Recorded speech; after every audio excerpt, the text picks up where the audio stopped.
passe au dur du sujet avec le budget définitif. C'est parti pour moi. Il faut voter. On me dit qu'il faut voter. La délibération indiquée qu'il fallait voter. Peu importe. Bien, sur la proposition, qui est contre? Personne qui s'abstient. Personne qui est favorable, c'est adopté à l'unanimité. Bernadette Damiva, budget définitif.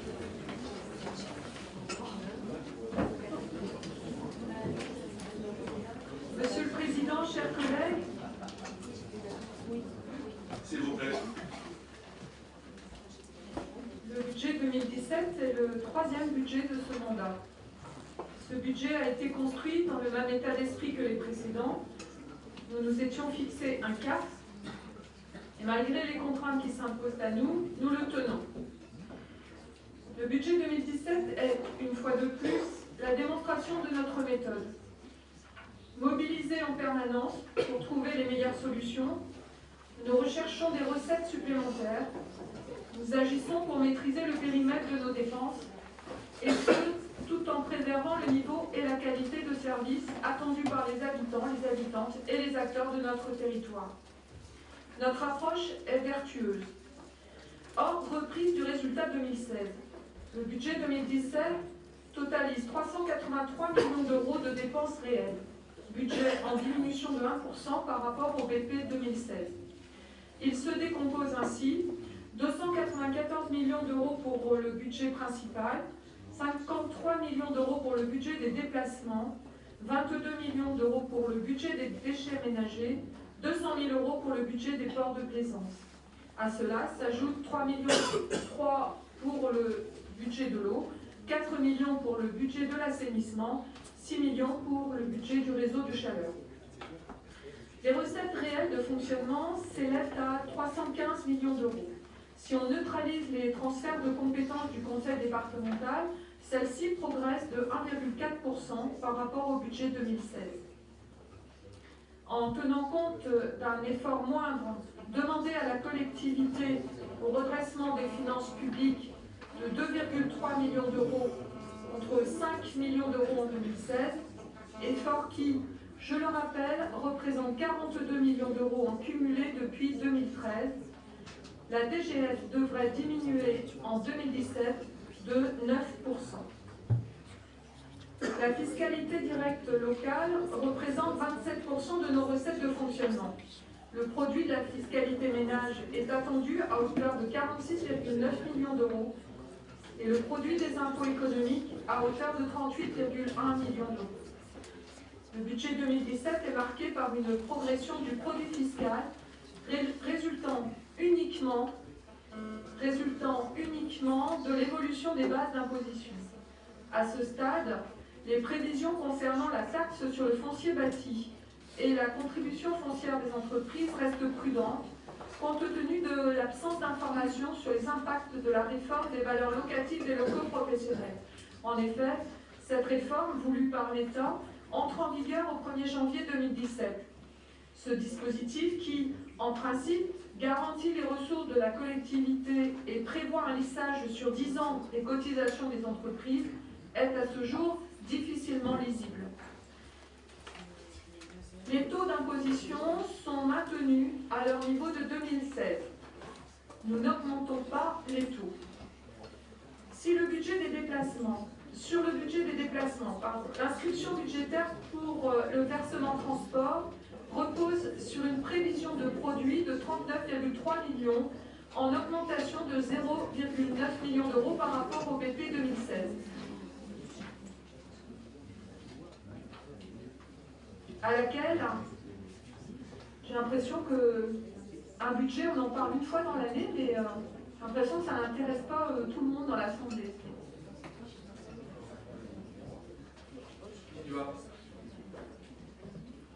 À laquelle s'ajoute une compensation fiscale relative au relèvement du seuil d'assujettissement du versement transport de 9 à 11 salariés. Sur le budget des déchets, il est proposé une augmentation de 5% du taux de la taxe d'enlèvement des ordures ménagères. Cette augmentation permettra, comme nous nous y étions engagés, de couvrir l'intégralité du coût net des déchets. Si maintenant on analyse les 4 principaux budgets, le budget principal, consolidé des budgets annexes des déplacements, des déchets ménagers, des ports de plaisance, l'ensemble représente 369,4 millions de dépenses réelles, en diminution de 1% par rapport au budget de 2016. Permettez-moi d'évoquer, dans les grandes lignes, quelques priorités de ce budget. Près d'un tiers du budget, 105,5 millions d'euros, est consacré au développement économique et urbain de notre agglomération, à l'emploi et à l'attractivité de notre territoire. La métropole, notamment, apporte son soutien à la réparation navale et au plan de développement portuaire à hauteur de 1,6 million d'euros. Elle participe au projet de campus mondial de la mer pour 300 000 euros. Elle contribue à hauteur de 1,7 million au lancement du projet des pôles d'excellence maritime sur les sites d'Océanopolis et des ateliers des Capucins. Elle cofinance pour 2 millions d'euros le transfert du siège d'Ifremer, première inscription qui marque la phase opérationnelle de ce projet. Elle agit en faveur du milieu économique avec les assises du commerce ou le forum de la création d'entreprises pour 100 000 euros. J'ajoute 1 million d'euros en faveur de la rénovation énergétique des copropriétés et plus d'1,7 million pour l'aménagement des nouveaux quartiers, Quai-Empire, Quai-Armérien, Pénarbois, Kerlinou, Fontaine-Margot. En ce qui concerne le budget des déplacements, qui, je vous le rappelle, est financé par le versement transport avec une participation du budget principal, 28,3 millions d'euros sont consacrés à l'exploitation du réseau bus, tram, téléphérique. 1,4 million d'euros sont inscrits pour le développement du transport collectif en site propre, études et travaux, et près de 1,9 million d'euros pour l'achat de bus. Pour ce qui concerne l'espace public, l'environnement et le cadre de vie, c'est 71,5 millions d'euros du budget de 2017. 3,4 millions d'euros, c'est la somme consacrée au domaine public routier, y compris les 45 km de route nouvellement transférés. 1,8 million en 2017 sur un total de 4,5 permettront de diminuer notre consommation énergétique par le recours à de nouvelles technologies telles que les LED, la télégestion et la variation de puissance. 600 000 euros permettront d'achever les travaux de réhabilitation du pont de l'Arteloire qui voit passer quelques 25 000 véhicules par jour. 600 000 euros conforteront le déploiement de la fibre optique sur le territoire. 320 000 euros permettront de poursuivre l'intégration urbaine de la collecte, la mise aux normes et l'amélioration des déchetteries, notamment à Guipava et à Plougastel-Daoulas. Les travaux de lutte contre les inondations pour 750 000 euros seront réalisés en lien avec les travaux engagés par Eau du Ponant à Kertatupage. La tourbière du Canada à Gouenou fera l'objet de travaux écologiques pour améliorer le fonctionnement de cette réserve de biodiversité. L'espace naturel de Bodonou sur Guillers et Plouzané sera sécurisé. À souligner aussi la restructuration du conservatoire botanique pour 629 000 euros dès 2017. Avec 6 millions d'euros, nous continuons à déployer le réseau de chaleur qui atteindra 45 km et permettra de chauffer près de 30 000 logements. Au global, l'environnement et les espaces verts représentent plus de 14 millions dans notre budget. Enfin, nous apportons en investissement un complément de 260 000 euros à l'ABOCEA, notre laboratoire public d'analyse de sécurité alimentaire et environnementale, de santé animale et de recherche-développement, afin de consolider sa présence sur le technopole de Plouzané. 34 millions d'euros seront consacrés aux équipements et services d'agglomération. Voilà, concrètement, l'engagement de la collectivité au service de son territoire et de ses habitants. En ce qui concerne le fonctionnement, l'évolution des dépenses est bien maîtrisée. Hors impact des transferts de compétences, frais financiers et frais de personnel intégralement remboursés par la ville de Brest et son CCAS, les dépenses de fonctionnement sont en diminution de 0,4%. Conformément aux orientations budgétaires présentées en janvier, l'effort d'investissement inscrit en 2017 s'élève à 68,8 millions d'euros. Nos recettes d'investissement hors emprunt s'élèvent à 24 millions d'euros. Le niveau prévisionnel de notre épargne nette est de 16 millions d'euros, niveau consolidé par rapport à 2016. Compte tenu de la capacité d'autofinancement qui permet de financer 27% de nos investissements et des recettes d'investissement attendues, l'inscription d'emprunts nécessaire à l'équilibre du budget 2017 sera de 27 millions d'euros, auxquels s'ajoutent 8 millions d'emprunts reportés. La diminution de la dette se poursuit. Celle-ci est de 363,3 millions au 1er janvier 2017. Notre solvabilité financière est préservée avec un délai de désendettement de 8,5 années. Monsieur le Président, chers collègues, que nous démontre ce budget? Que nous respectons nos engagements en n'augmentant pas les impôts, que nous maîtrisons le budget de fonctionnement, que nous maintenons un haut niveau d'investissement, et ce sans alourdir la dette. Nous sommes sur la bonne trajectoire. Dans un contexte global contraint, ce budget est à l'image de notre engagement pour une métropole forte, attractive et solidaire, dans un esprit de responsabilité. Je vous propose de l'adopter aujourd'hui. Très bien, merci. J'ai reçu le parole d'Éric Guélec. Est-ce qu'il y a d'autres? Oui, M. Sifantus. Monsieur le Président, chers collègues, je souhaite tout d'abord remercier les services pour la qualité des documents mis à notre disposition. Le vote du budget est un acte politique qui renvoie à quelques exigences comme celle de la clarté de sa présentation. C'est le cas ici, nous devons la S'il vous plaît, à mon avis, ça c'est important. Donc, si vous pouviez le mettre sur l'ouvreur.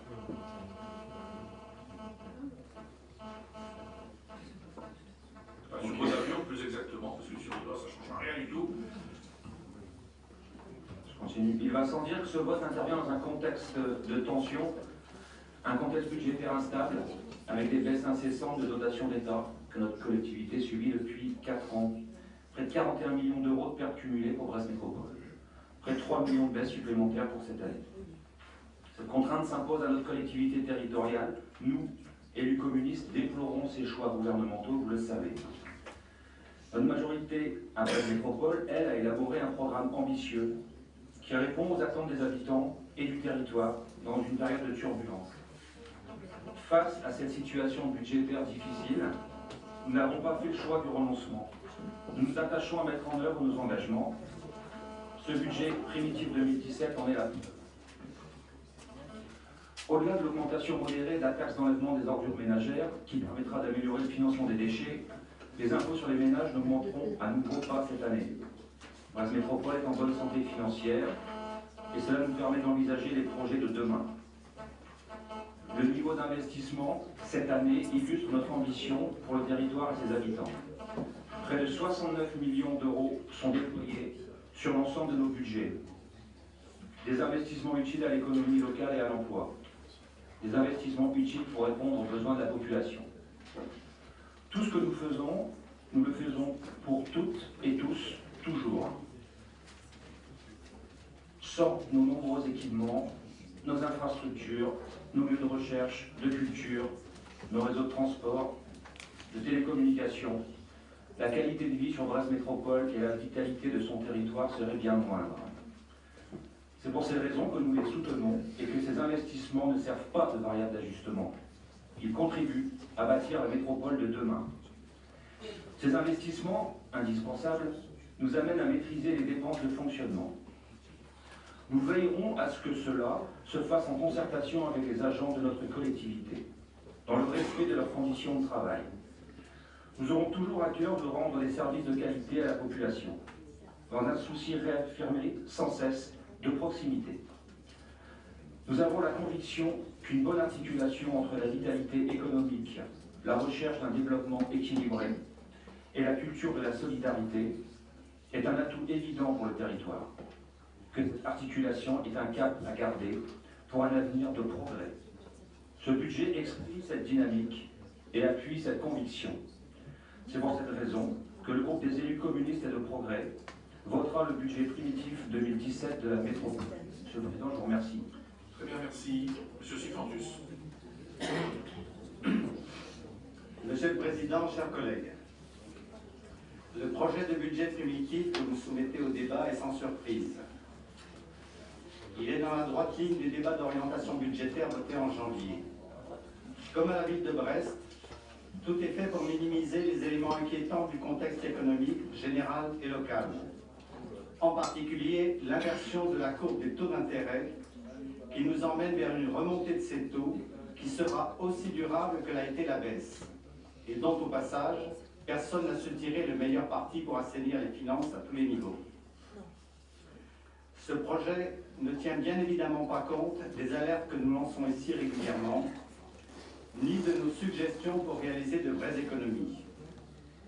Il persévère dans la dépense en reportant toujours sur les générations plus jeunes le remboursement des dettes accumulées depuis des années, avec peut-être l'espoir de moratoires futurs. Moratoire pourtant d'autant plus improbable qu'il serait incohérent et bien sûr dangereux dans le contexte d'une politique européenne volontariste. Je n'insisterai que sur quelques points caractéristiques de l'ambiguïté de vos politiques. Vous voilà bien prisonnier de l'effet de ciseaux entre baisse des recettes et montée lente mais inexorable des charges, notamment sous le poids des subventions et contingents qui augmentent de 2,4%. Et ce ne sont pas les perspectives d'une croissance atone qui vont vous aider. On note d'ailleurs une belle contradiction entre le principe affiché d'agir en faveur de l'attractivité de la métropole et la baisse de 12,6% des crédits déjà faibles affectés au rayonnement et à l'attractivité du territoire. Il est très inquiétant dans ce contexte de voir la fiscalité économique venir au secours de vos recettes. Le commerce local, déjà bien moribond, devra encore contribuer pour que la taxe sur les surfaces commerciales puisse progresser de 9% avec le pic de recettes de 2017. Il est tout aussi inquiétant de voir la pression sur les taxes ou les tarifs publics se poursuivre, en premier lieu sur l'enlèvement et le traitement des déchets, dont la taxe augmente encore de 5%. Il est toujours difficile de comprendre pourquoi, dans un contexte de stabilisation des taux, cette taxe subit un traitement particulier, alors que beaucoup d'autres services au public sont subventionnés, parfois très largement, comme dans le cas des transports ou du spectacle. Pourquoi un traitement particulier et aussi brutal, alors qu'il faudrait peut-être, au contraire, encourager, voire récompenser la participation des ménages et des entreprises au tri et au recyclage? Au bilan, on comprend mieux votre démarche quand on constate que la variation à la hausse du produit des impôts locaux ajoutée à la variation du produit des impôts et taxes, en page 11 du document, couvre le déficit de DGF cette année. Ce ne sont donc pas des économies, mais bien les contribuables et les usagers qui compensent de fait la baisse des dotations. Vous vous félicitez enfin de voir la capacité d'autofinancement se maintenir à un bon niveau et le désendettement se poursuivre. Mais le désendettement n'est que provisoirement stabilisé et vous ne préservez le caractère présentable de la dette qu'avec quelques artifices qui ne feront pas longtemps illusion.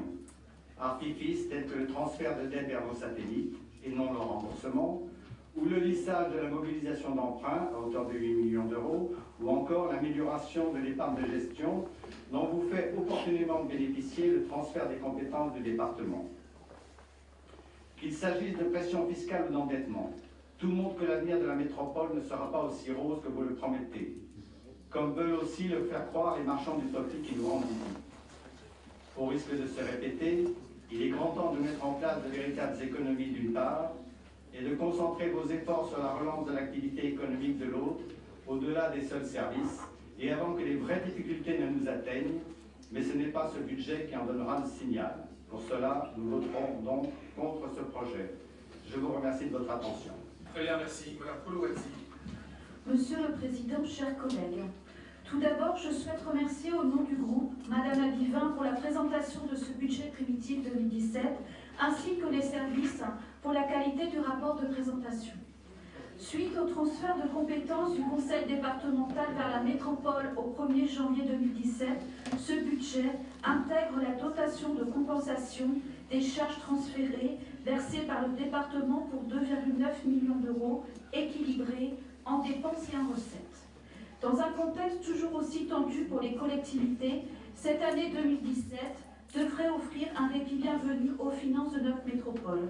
En effet, Suite à l'engagement pris par le président de la République devant le Congrès des maires de juin 2016, l'effort demandé annuellement depuis 2014 aux collectivités locales dans le cadre du redressement des finances publiques est réduit de moitié pour 2017. L'augmentation des allocations compensatrices de fiscalité directe locale et la compensation inscrite au budget des déplacements sont autant d'éléments favorables qui permettent de composer un budget affichant une hausse des recettes de fonctionnement plus marquée que celle des dépenses. Pour autant, cette embellie éphémère ne saurait occulter le fait que depuis le début de ce mandat, les dépenses de fonctionnement, hors frais financiers, ne cessent d'augmenter 2% sur 3 ans à périmètre constant, alors que les recettes de fonctionnement diminuent de 0,7%. Certes, une partie de ces hausses successives s'explique. Pour le BP 2017, il s'agit de l'impact de mesures nationales, notamment celui des mesures récentes relatives à la fonction publique. Mais nous aurions espéré observer dans ce budget un effort plus marqué de maîtrise des dépenses. D'autant plus que la prospective financière présentée lors du débat d'orientation budgétaire indiquait l'impérieuse nécessité d'accentuer les économies sur le budget de fonctionnement afin de préserver la situation financière de notre collectivité et maintenir une bonne capacité d'investissement sans avoir recours au levier fiscal. Pourquoi n'appliquons pas nous ces bonnes intentions dès cette année? Je souhaiterais enfin émettre 2 observations sur ce budget. La première concerne l'augmentation de 5% du taux de la taxe d'enlèvement des ordures ménagères. Même si la TEOM, instituée en 2004 pour participer au financement de la politique communautaire de gestion des déchets, a pour vocation à terme de couvrir l'intégralité du coût net de gestion des déchets, nous n'approuvons pas cette nouvelle hausse et j'interviendrai plus longuement lors de la délibération numéro 6. La deuxième concerne la subvention de fonctionnement versée à Bibus pour l'exploitation du réseau de transport en commun. Nous n'approuvons pas son augmentation de 1,1% du BP 2016 au BP 2017, alors que du BP 2015 au BP 2016, cette augmentation était de 0,2%. Pour ces raisons, le groupe Brest Alternative votera contre ce budget primitif 2017 pour Brest Métropole. Je vous remercie. Merci. Roselyne Philippe, vous avez la parole. Après, est-ce qu'il y a d'autres demandes de parole? Oui, Monsieur le Président, chers collègues, force est de constater que les collectivités locales viennent de connaître un certain nombre d'évolutions importantes en lien avec les mises en place des lois NOTRe et MAPTAM. Elles ont dû, avec des incertitudes financières, faire des efforts rapides de réorganisation, ce qui a pu non seulement les déstabiliser, mais aussi en fragiliser certaines. Sans compter ce que ces collectivités doivent construire leur budget avec des baisses successives des dotations depuis 2014. Dans ce contexte, comment peuvent-elles se projeter quand d'une année à l'autre les lois de finances disent tout et leur contraire? Un exemple, l'exonération de la demi-part de veuf, qui dans un premier temps supprimée se retrouve l'année suivante réinstaurée pour une durée incertaine. Afin de pouvoir envisager l'avenir, exigeons, comme l'a fait récemment l'AMF, des engagements de l'État sur la durée d'une mandature. Par ailleurs, notre métropole brestoise reste à l'étroit dans son périmètre limité à 8 communes. Sa dynamique sociale et économique est celle de son bassin d'emploi, et c'est bien à l'échelle du pays de Brest qu'elle doit s'inscrire. C'est aussi la répartition de ses charges de centralité qui est en jeu. La métropole ne peut, à elle seule, tout assumer vis-à-vis de son arrière-pays. Pour en revenir à notre budget 2017, le niveau des investissements est plutôt correct, en repassant au-dessus des 50 millions d'euros. Cela s'explique en partie, il est vrai, par le transfert de nouvelles compétences conclues avec le département sur la voirie, entre autres. Les grands investissements 2017 concerneront principalement la suite du programme des Capucins, les nouveaux quartiers d'habitat, le transfert d'Ifremer ou encore la rénovation de la liaison ferrée Brest-Quimper. Nous n'augmentons pas les impôts ménages hormis la TEOM, conformément à notre engagement vis-à-vis des habitantes et des habitants de la métropole. Quant aux dépenses de fonctionnement, la pression exercée sur les services atteint ses limites. Pourtant, ce sont bien nos politiques de proximité qui sont en première ligne face à la précarité grandissante de la population. Prenons garde donc à ne pas tomber dans une lecture budgétaire purement comptable. L'excès de prudence peut être contraire à l'innovation dont nous devons faire preuve aujourd'hui. Voilà, Monsieur le Président, ce que le groupe Brest Nouvelle Citoyenneté souhaitait exprimer à propos de ce budget primitif. Je vous remercie. Merci. Yves Dupuy, la parole. Oui, Monsieur le Président, même si ce budget comporte des aspects positifs qui doivent être salués, notamment sur la stabilisation des dépenses de fonctionnement, je ne peux me résigner à ce que cette année encore, on n'inscrive pas dans ce budget le début d'une étude de faisabilité sur le désenclavement routier du Technopôle, alors même que ce projet apparaissait au rang des priorités que nous avons adoptées le 24 juin dernier dans le contrat métropolitain. J'avais dit alors que je resterais attentif à ce point. J'attends toujours sa traduction budgétaire et en conséquence, je ne voterai pas ce budget. Je vous remercie. Merci. Fabrice Jacob. Monsieur le Président, chers collègues, compte tenu de l'arrivée très récente des élus de la nouvelle majorité qu'il peut y avoir dans ce Conseil, compte tenu de l'absence de ces mêmes élus à la commission du budget, puisqu'ils n'étaient pas encore investis, les 6 élus qui bavaisiens, la majorité, s'abstiendront donc sur ce budget 2017. Merci. D'accord. Est-ce qu'il y a d'autres demandes de parole? Il n'est pas de coutume qu'un vice-président s'ajournisse toujours. Ça s'abstient sur le budget, mais première. Est-ce qu'il y a d'autres demandes de parole?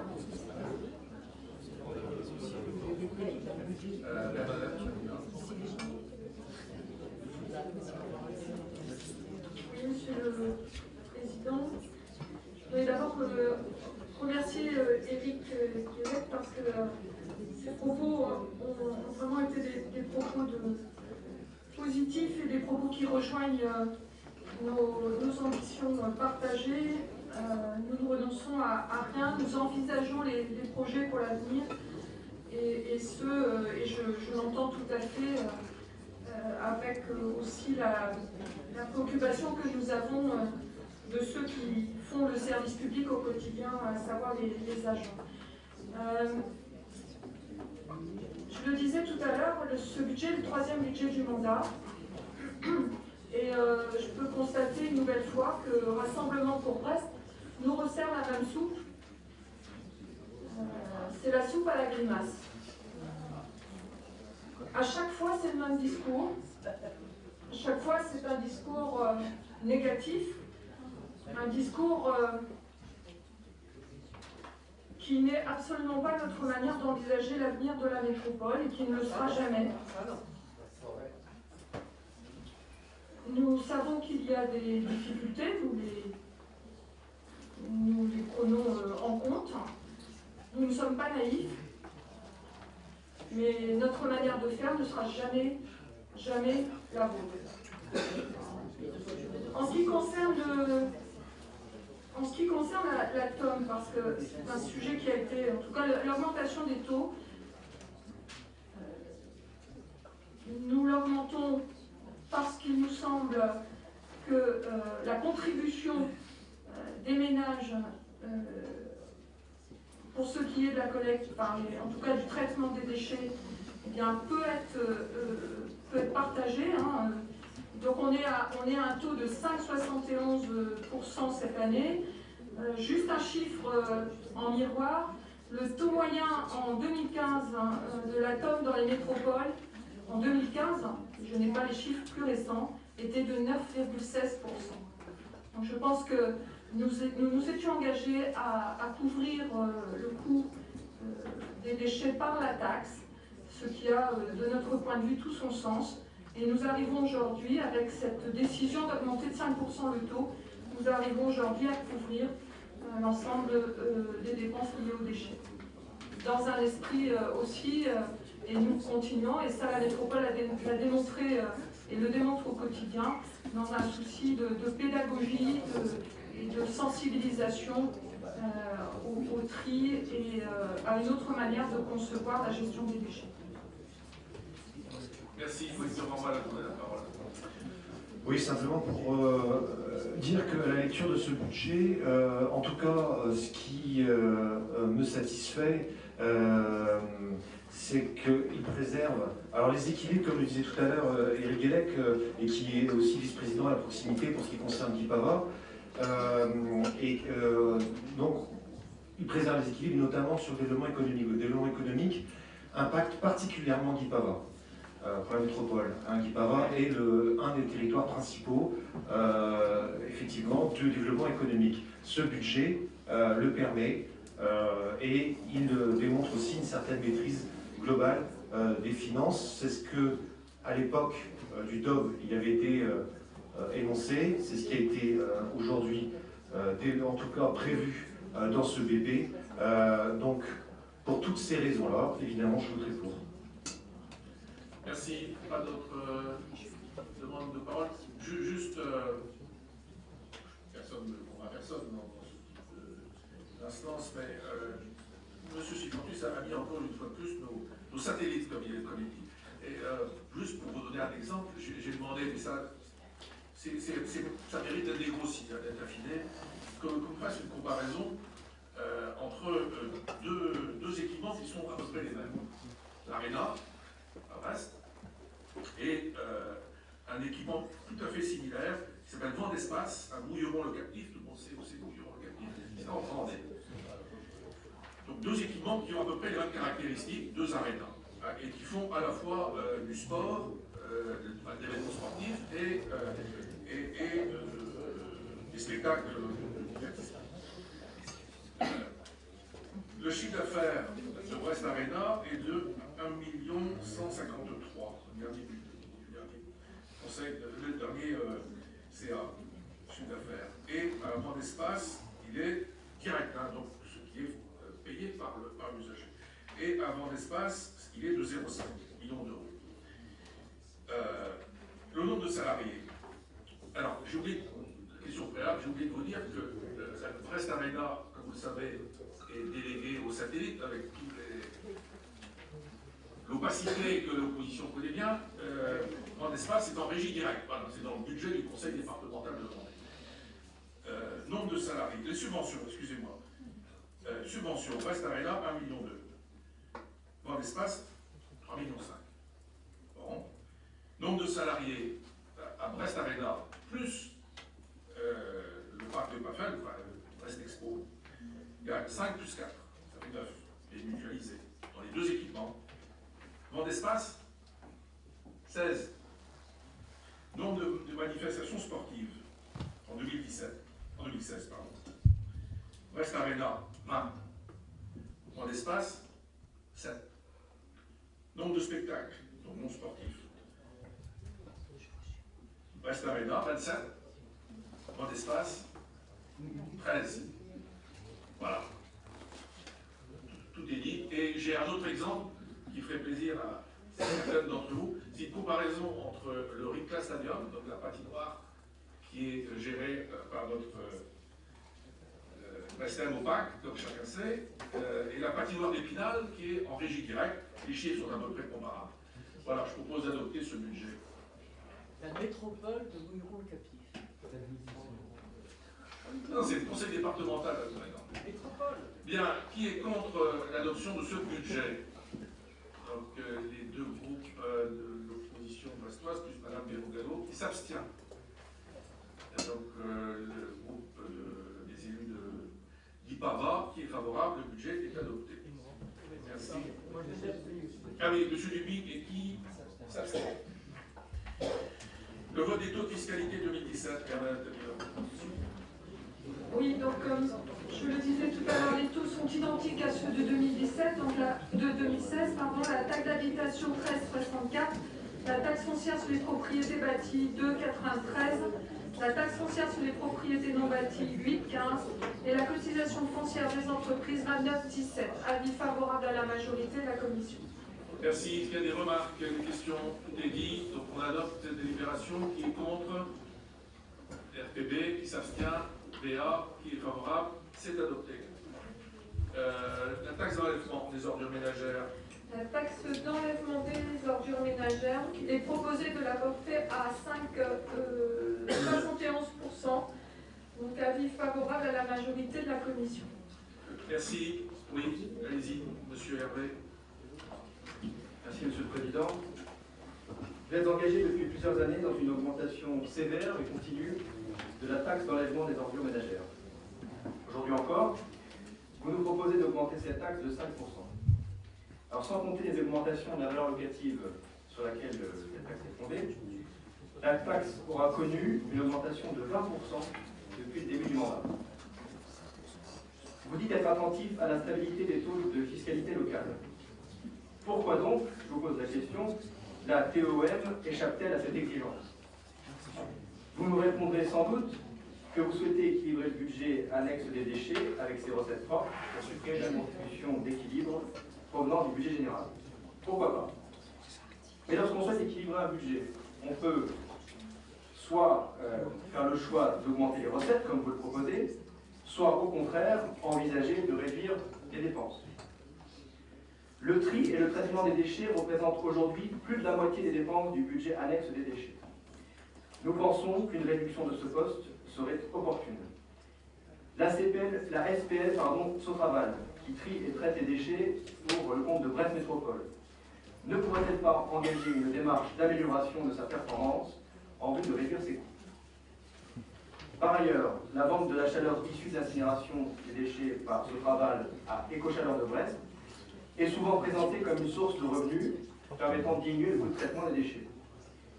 C'est sans doute le cas, et nous pouvons nous poser la question, le prix de vente de cette chaleur ne pourrait-il pas être renégocié avec le concessionnaire afin qu'il soit plus avantageux pour Sotraval et donc pour la collectivité? Nous déplorons le recours à cette solution de facilité qui consiste à augmenter les taxes sans avoir au préalable épuisé des éventuelles sources de réduction de dépenses. Nous voterons donc contre cette délibération. Merci, Madame Kolovati. Monsieur le Président, chers collègues, la TEOM, instituée en 2004 pour participer au financement de la politique communautaire de gestion des déchets, a pour objectif donc à terme de couvrir l'intégralité du coût net de gestion des déchets. Je souhaiterais mettre deux observations sur la TEOM.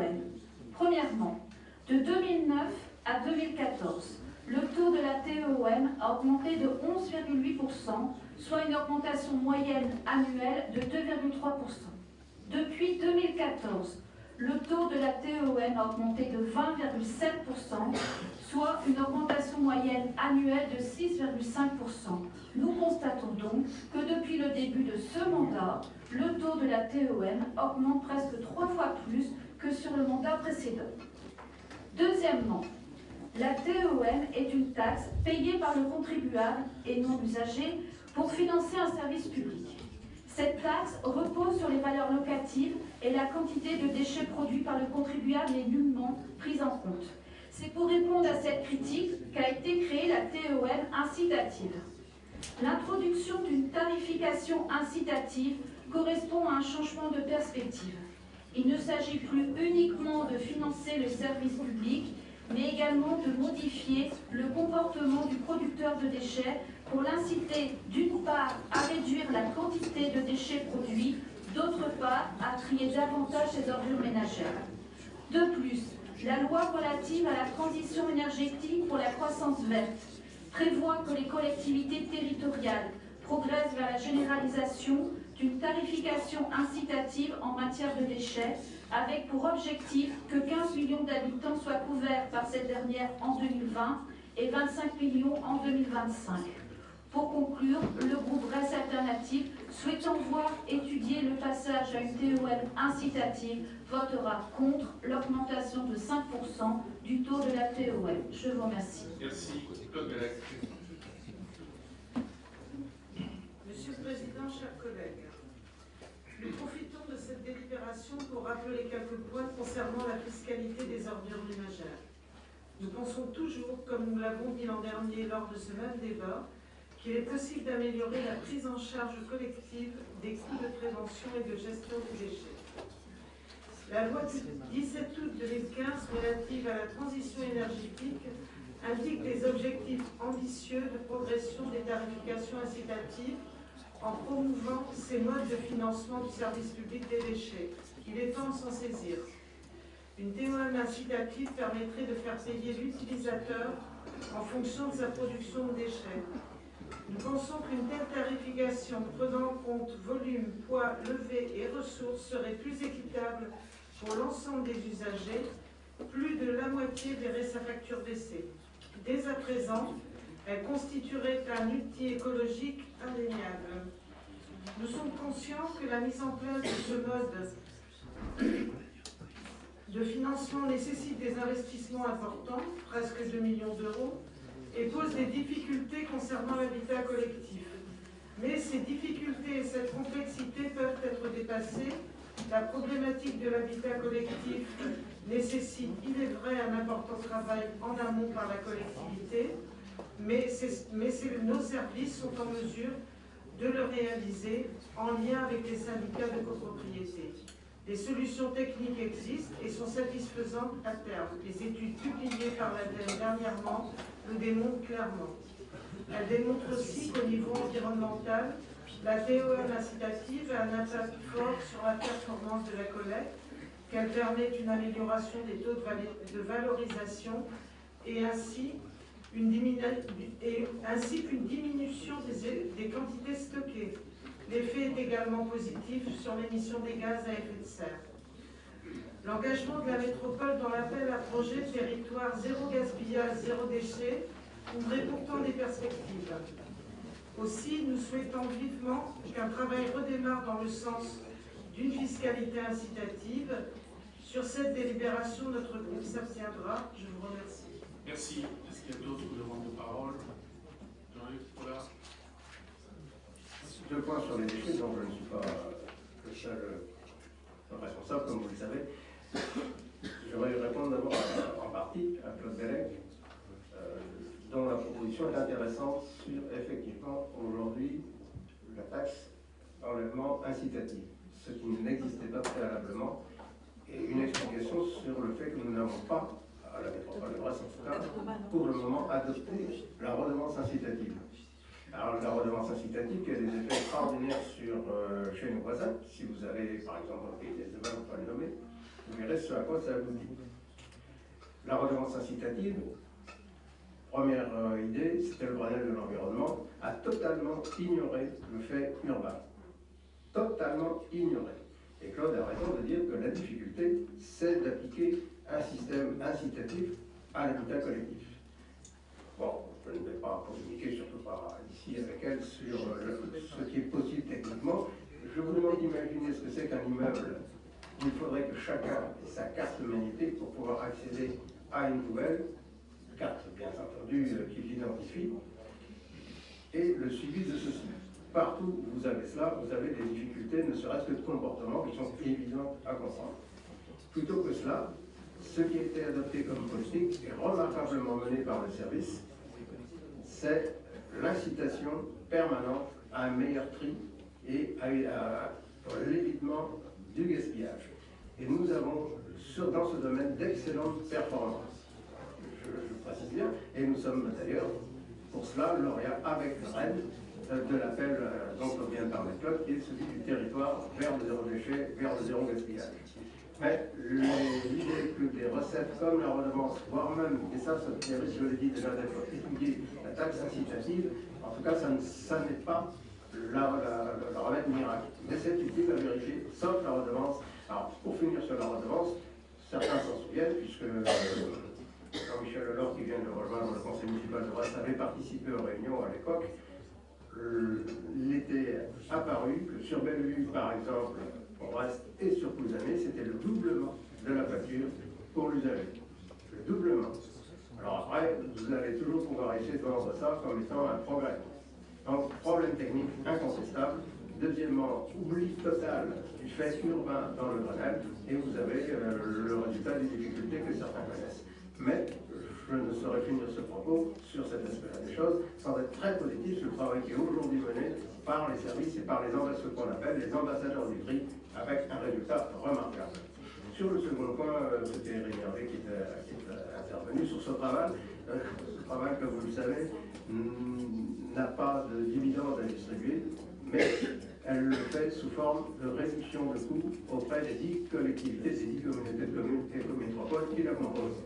Et c'est en 3 ans la 3e baisse de prix que nous pratiquons. on a évidemment des résultats et heureusement positifs parce que, sans faire un long dégagé, Sotraval est aujourd'hui titulaire de l'arrêté d'exploitation de l'UVED, l'unité de valorisation énergétique des déchets. Ce qui veut dire que s'il y a un PEPAL, c'est Sotraval qui assume. S'il faut reconstruire, c'est Sotraval qui assume. Et je ne connais pas de société qui puisse se permettre d'assumer les choses sans avoir en contrepartie des résultats financiers qui assurent sa solidité. Donc à la fois consolidation par les fonds propres de la société, mais aussi, je le répète, 3 baisses depuis 3 ans pour l'ensemble des collectivités qui composent son capital. Merci. Oui, je ne rajouterai pas au propos de Jean-Luc concernant la redevance incitative, parce qu'effectivement, une étude avait été effectuée il y a quelques années qui nous exprimait qu'il était urgent d'attendre, de pouvoir trouver des solutions techniques valables et qui ne rajouteraient pas plutôt que l'inverse.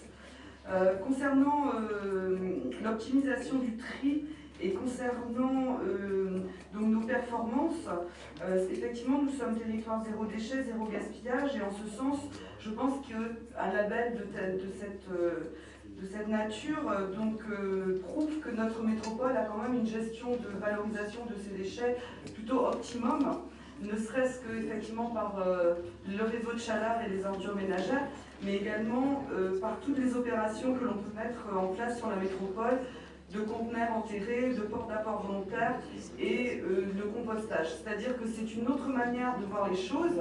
L'apport volontaire, d'une autre manière que la redevance incitative, rend aussi les personnes, amène les personnes à être éco-citoyennes et n'annule nullement, justement, je pense pas que les personnes qui font du tri le feraient mieux s'il y avait une redevance incitative. Je pense qu'on est plutôt dans quelque chose d'éco-citoyen, d'écologique et d'économique. Par ailleurs, on incite fortement à travailler sur le compostage, et également ce label nous amène également à travailler sur la lutte contre les gaspillages divers. Et vous savez qu'on est aussi au traitement de biodéchets sur les gros producteurs. Donc je pense qu'on n'a pas à rougir de notre politique de traitement des déchets, de valorisation et de lutte contre les gaspillages et de travail sur le réemploi. Maintenant, tout est perfectible. Voilà, le débat est ouvert et il n'y a aucun souci pour que vous veniez voir comment ça se passe au sein d'un service. Et puis on a aussi une question quand même très forte, c'est qu'on est en régie.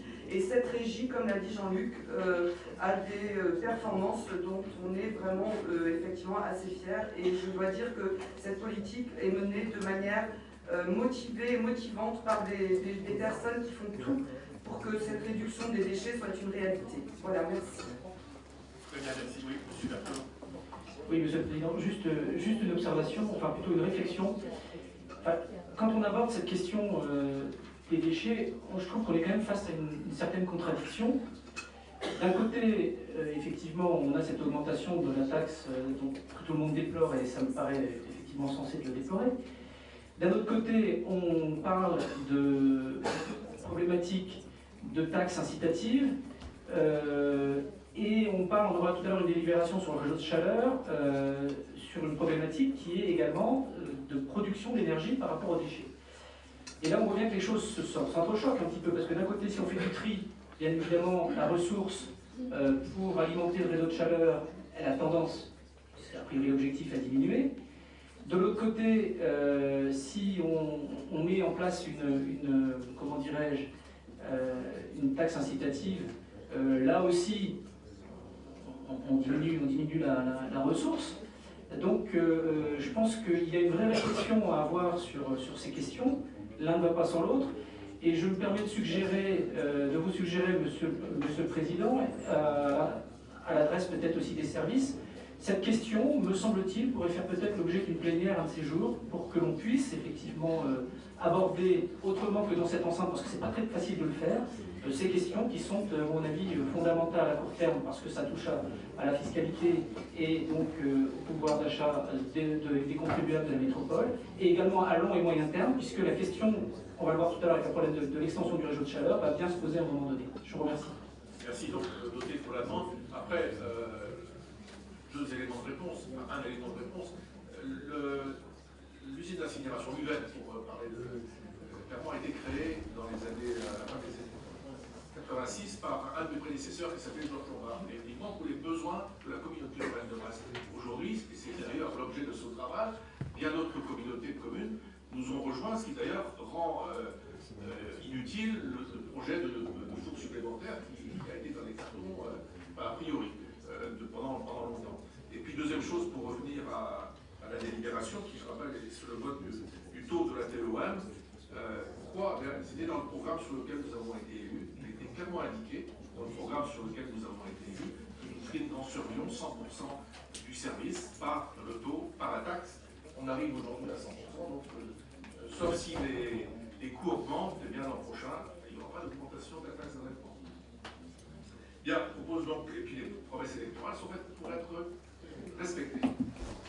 Bien, je propose d'adopter cette délibération qui est contre. Donc Mme Béroux-Gallo, RPVPA, qui s'abstient, communiste, qui est favorable, c'est adopté. Merci. La 7, Bernadette Amiva. Cette délibération a pour objet de créer 2 autorisations de programme et donc de les affecter en 2017. Donc, il s'agit d'une autorisation de programme concernant l'acquisition de véhicules, engins et matériel pour un montant total sur 3 ans de 2 916 000 et celle du matériel roulant de la collecte également pour une durée de 3 ans pour 1 142 000 euros, favorable à l'unanimité de la commission. Merci. Les questions? Il n'y en a pas sur cette délibération technique. Qui est contre? Personne qui s'abstient? RPB. Qui est favorable? La délibération est adoptée. La 8, Bernadette. Oui, c'est dans le même ordre d'idée, mais cette fois-ci, il s'agit de réviser des autorisations de programme qui avaient été créées l'année dernière. Donc, vous avez l'ensemble des autorisations de programme dans la délibération. Avis favorable à la majorité de la commission. Très bien. Pas de questions? Pas de vote? Qui est contre? Personne qui s'abstient? RPB. Madame Béroux-Gallo, qui est favorable. C'est adopté. La 9. La 9 concerne la clôture de la régie du service public d'assainissement non collectif, puisque désormais c'est un service qui est porté par la société publique locale Eau-du-Ponant. Donc les comptes sont arrêtés donc au 31/12/2016 et la commission est favorable à l'unanimité. Merci. Des demandes de parole, il n'y en a pas, donc on adopte. Qui est contre? Personne qui s'abstient? Personne qui est favorable? C'est adopté à l'unanimité. La 10. Une délibération technique également, puisqu'elle permet, c'est un avenant à la convention entre Brest Métropole et l'État pour nous permettre de transmettre de manière électronique des actes soumis au contrôle de légalité. Donc on le fera dès ce conseil. Avis favorable à l'unanimité. Très bien, merci. Est-ce qu'il y a des questions? Il n'y en a pas, on adopte. Qui est contre? Personne qui s'abstient? Personne qui est favorable? C'est adopté à l'unanimité. La 11, budget annexe, le port de plaisance. Oui, donc nous l'avions créé, ce budget à la fin de l'année 2016. Donc aujourd'hui, il s'agit d'inscrire les amortissements des immobilisations incorporelles et corporelles, de reprendre les subventions d'équipements transférables, transfert d'actifs et de passifs. Donc, c'est de la mise en route du budget, en fait. Donc, avis favorable à la majorité. Très bien, merci. Est-ce qu'il y a des questions? Il n'y en a pas, donc on adopte. Qui est contre? Personne qui s'abstient? RPB, qui est favorable? C'est adopté. Merci. La 12, gestion active de la dette.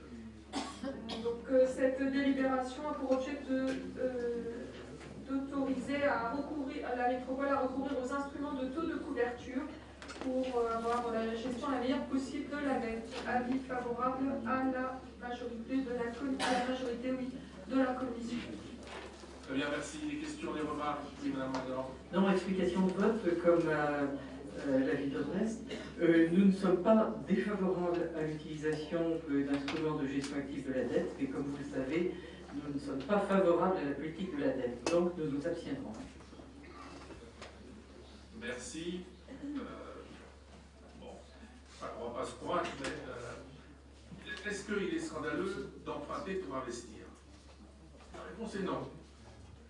pour investir, il y a un panel, tous les pairs le savent, intelligent entre l'autofinancement, les subventions, le FCTVA et l'emprunt. Parce que si on n'emprunte pas, ça veut dire quoi? Ça veut dire qu'un investissement qui va profiter, je prends une piscine par exemple, qui va profiter pendant 20 ans à des usagers, va être payé par le contribuable de l'année X. Il y a des communes qui ne font pas ça, qui font ça plutôt, quasiment n'empruntent pas. Et moi je trouve que c'est mauvaise politique, on pourrait leur dire, et baisser les impôts. Voilà, donc on ne va pas se convaincre mutuellement. Bien, je mets au vote. Oui, Madame Maillard. Je n'ai pas du tout voulu dire qu'il ne fallait pas emprunter, mais on peut avoir une opinion différente sur le volume des emprunts et sur les points d'application de ces emprunts. Et sur l'utilité socio-économique des investissements, je ne vais pas faire une liste en disant ça, nous considérons qu'il y a une bonne utilité socio-économique et ça, nous considérons qu'il n'y en a pas une très bonne. Vous devinez. Merci. Je mets au vote. Qui est contre? Personne qui s'abstient. RPD, qui est favorable, c'est adopté. À l'unanimité. Là, on a 13. Reza, c'est la nuit. Merci, Monsieur le Président. Chers collègues, il s'agit d'approbation d'une convention de mutualisation entre le service de la mission stratégie et prospective et la mission internationale échange et coopération afin de rendre des services encore plus performants. L'avis unanimement favorable des services de la commission concernée. Merci. Oui, allez-y. Brigitte, excusez-moi, je ne voyais pas. Monsieur le Président, chers collègues, vous demandez au Conseil d'approuver une convention de mutualisation du service des relations internationales. Mettre en place une nouvelle dynamique en faveur du développement de l'international de notre territoire est un projet tout à fait pertinent, à condition de correspondre aux attentes des acteurs professionnels.